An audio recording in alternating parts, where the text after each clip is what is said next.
study of the origin, development, structure, history, and future of the entire universe. Anthropology, cosmology, philosophy, or sociology. Letter B, cosmology. Bakit cosmology? Talking about the cosmos. Ano yung cosmos? The entirety of the whole universe. Kabilang na dyan yung past, present, at saka future ng ating universe. So basically, what is that? We are talking about the history at kung anong mangyayari. So anong concept iyan? Kapag cosmology, what is the theory that you can think of? Sige.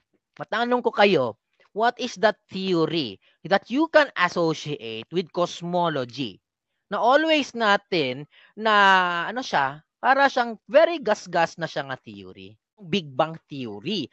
That which talks more about how the universe started and how will it end.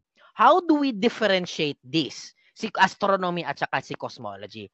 Astronomy talks more about the heavenly bodies.